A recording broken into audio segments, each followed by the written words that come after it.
Court के आदेश के बाद देखिए बिहार के शिक्षा विभाग के अपर मुख्य सचिव के पाठक बैठक में शामिल नहीं हुए हैं। जी हां, बिल्कुल सही सुन रहे हैं। जिस तरीके से बीते दिनों पटना हाईकोर्ट ने सुनवाई की और सुनवाई में यह साफ कहा कि जो कुलपतियों की राजभवन के द्वारा बैठक बुलाई गई थी उसमें जिन अधिकारियों को बुलाया गया था उन अधिकारियों को इस बैठक में शामिल होना है। इसको देखते हुए वीडियो रिकॉर्डिंग की जाएगी और कहीं ना कहीं इसको देखते हुए के पाठक को इस बैठक में जरूर शामिल होना है। लेकिन जिस तरीके से कल बैठक पटना के मौर्या होटल में बुलाई गई उसमें के पाठक इतर दिखे और कहीं ना कहीं उस बैठक में शामिल वो नहीं हुए। ऐसे में अब जाकर कई सारे सवाल उठने लगे हैं। बिहार के शिक्षा विभाग के अपर मुख्य सचिव के पाठक अब कोर्ट के आदेश को भी नहीं सुन रहे हैं और अब जाकर कहीं ना कहीं कई सारे सवाल उठने लगे हैं। बताइए चले आपको कि जिस तरीके से शिक्षा विभाग और राजभवन के बीच का मतभेद अभी भी जारी नजर आ रहा है।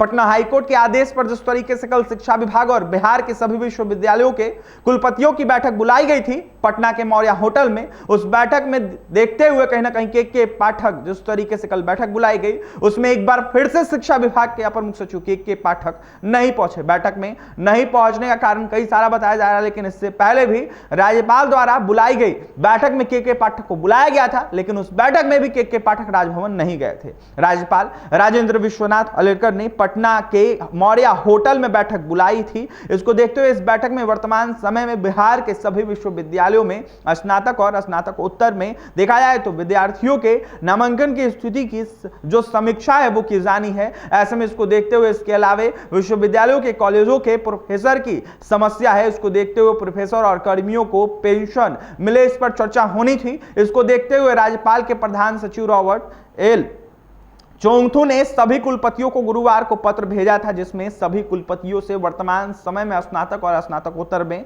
विद्यार्थियों के नामांकन की स्थिति की जानकारी लेने की बात कही गई थी। ऐसे में राज्यपाल के प्रधान सचिव रॉबर्ट एल चोंगथू ने इसको लेकर सभी कुलपतियों को गुरुवार को पत्र भेजा था। इस पत्र में कुलपतियों को देखते हुए कहीं ना कहीं कहा गया था कि उक्त विषयों पर अपनी रिपोर्ट 3 मई तक राजभवन को भेज दे और 6 मई को होने वाली बैठक में पहुंचे। ऐसे में राजभवन से के पाठक की दूरी लगातार नजर आ रही है और के पाठक देखिए फिर से जिस तरीके से बैठक बुलाई गई थी उसमें शामिल नहीं हुए। पिछले 15 अप्रैल 2023 को राज्यपाल राजेंद्र विश्वनाथ अर्लेकर ने के पाठक को तलब करते हुए अपने कार्यालय में बुलाया था, लेकिन के पाठक वहां नहीं पहुंचे थे। ऐसे में राजभवन और के पाठक के बीच की दूरियां जो है कोई नई बात नहीं है। ऐसे में इससे पहले भी राजभवन की और 3 बार कुलपतियों की बैठक बुलाई गई थी, जिसमें के पाठक को भी निमंत्रण किया गया था, लेकिन देखा जाए तो इस बैठकों में देखा जाए तो वह राजभवन नहीं गए थे और फिर से एक बार पटना के मौर्या होटल में जो बैठक बुलाई गई उसमें भी के पाठक मौजूद नहीं हुए।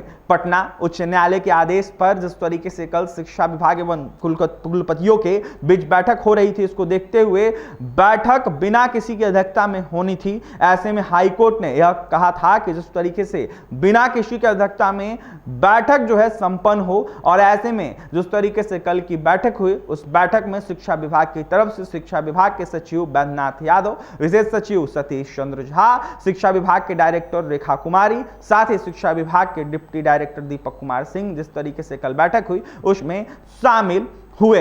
ऐसे में देखा जाए तो के पाठक इस बैठक में शामिल नहीं हुए। कई सारे सवाल उठ रहे हैं। अब जाकर कोर्ट क्या कुछ आदेश लेता है देखा जाएगा। देखने वाली बात होगी के पाठक को लेकर क्या कुछ कोर्ट आदेश देगा। और भी तमाम खबरों के लिए बने रहे हमारे साथ। इस वीडियो में इतना ही। इस वीडियो को ज्यादा से ज्यादा शेयर करें। कैमरे के पीछे हमारे सहयोगी विकास है। बहुत बहुत धन्यवाद।